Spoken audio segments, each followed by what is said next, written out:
Hello to all the folks watching YouTube. So, today I have a question for all you YouTube fans.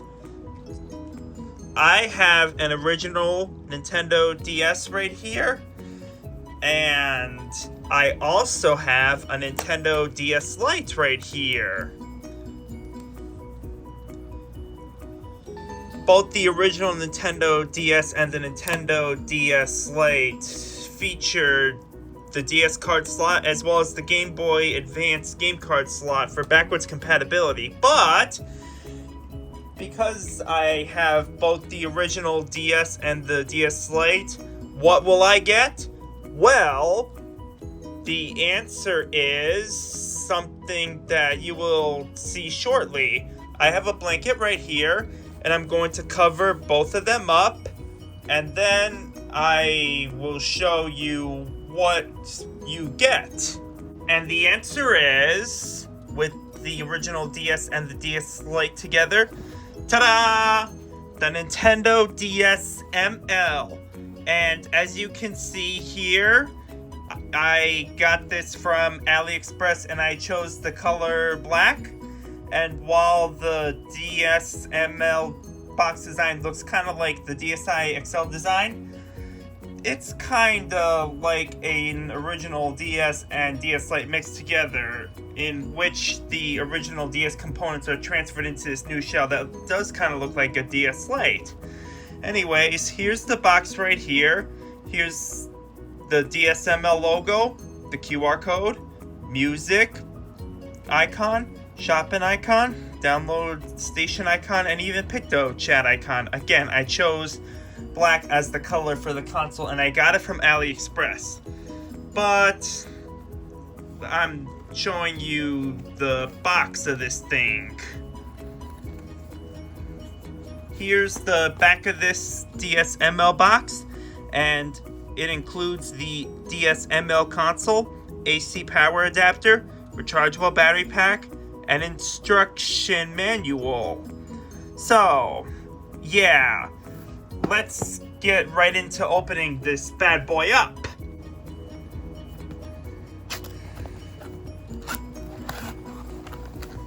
Now I have opened the box of this DS ML, and as you can see, here's the instruction booklet, the charger, and here's the console itself right here.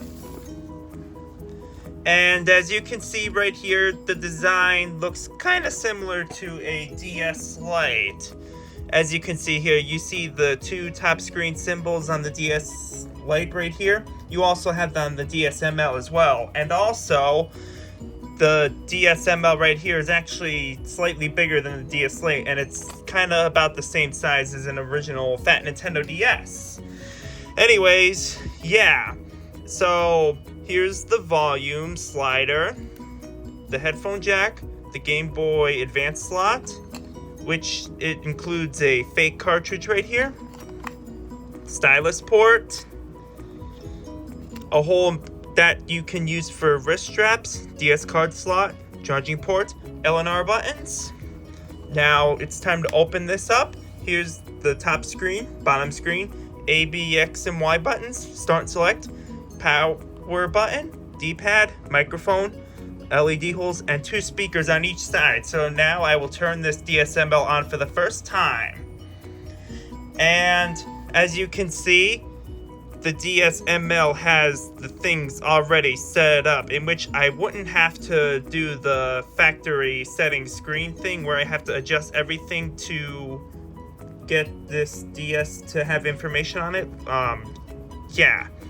Here you can see the screens are exactly the same as on an original fat DS, and even though these screens are not as great as a DS Lite or other modern consoles, you can use these screens out in pure direct sunlight. So, yeah, I will test out a DS game in here. Turn it on. And as you can see, the DS game card slot works. And Luckily enough, this DS appears to have the NTR-CPU-10 motherboard in there, which, if I were to flash FlashMe onto this bad boy, I get the same brightness levels as on a Nintendo DS Lite. So, yeah, I might as well flash this DS off camera now so that I can unlock the same brightness levels as on the DS Lite, so I don't have to have just the on and off brightness things on there, just like on an original Nintendo DS unmodified.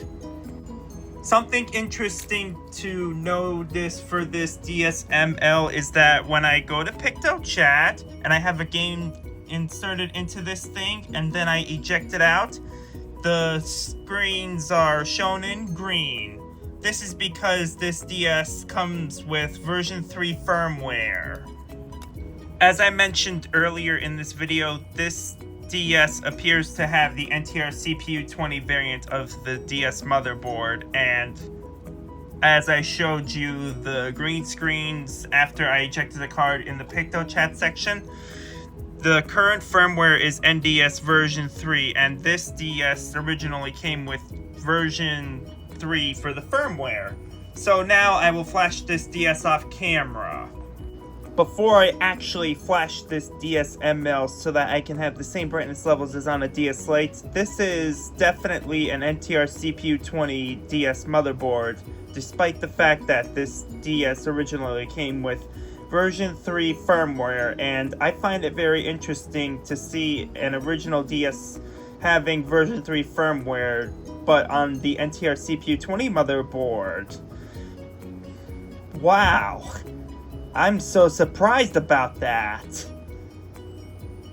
Alright, so now that I have flashed this DSML off camera, it should have the same brightness levels as on a DS Lite. Got my handy dandy stylus out of here, and ta-da!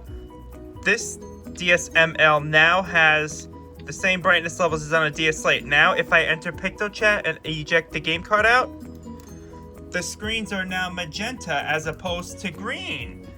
Wow! I feel so surprised that an original Nintendo DS motherboards that is an NTR-CPU-10 variant actually does come with version 3 firmware with the green screens on this one. I have never really seen that. Even though I have seen other DS fat motherboards that come with version 3 firmware, usually comes in NTR-CPU-01 or 10 motherboard variants, I think. And this one is a very rare one, which comes with, this is an NTR-CPU-10 with version 3 firmware built into it. Wow! I'm glad that this DS actually does come with NTR-CPU-10 so that I can have the same brightness levels as on a DS Lite. Again, this DS comes with NTR-CPU-10 motherboard variant. Alright, so now it's time to move on to testing Game Boy Advance games on this DSML. And in this case, I am using a flash cartridge, which appears to be the EZ Flash card. And as you can see here, this DS does run Game Boy Advance games, and Game Boy Advance games definitely do work on there. Wow. This is definitely an EZ Flash cartridge, and it's the Omega. As you can see here, I have the AGB aging cartridge, which is like a test cartridge for the Game Boy Advance, and I'm going to option program, key input test, just checking to make sure all the buttons on this DSML do work, and it definitely does work. All buttons, except for the X and Y, which is not very useful for Game Boy Advance games. Now I will move on to the Diagnose, which is DS testing firmware I have on this flash card right here. This is because I want to make sure that everything works well by testing it. And the touchscreen definitely does work.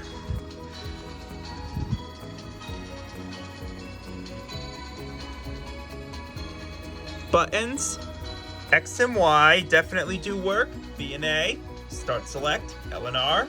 D-pad also does work too. Touchscreen mode? Yep, it works. Wi-Fi? Connecting to AP failed. Microphone. This thing definitely does work, the microphone. Now the speakers. That's working too.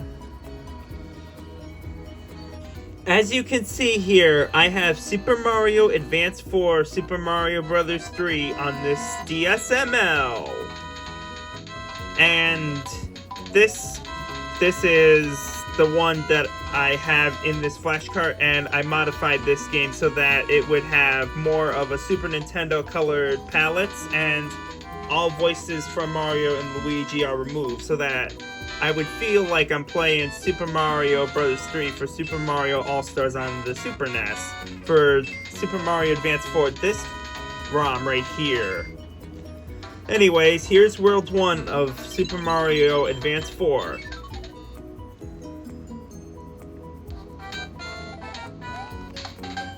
And as you can see, this is the modified ROM that I made it look like it would appear to have the same colors as the Super NES version of Super Mario Bros. 3 on Super Mario All-Stars. And again, even though the DS original screens aren't that great as much as the DS Lite or other handheld consoles with better looking backlight screens, these screens can be shown in pure direct sunlight. Anyways, I entered the warp for this level here. I got all the coins in this bonus area that is shaped like a 3.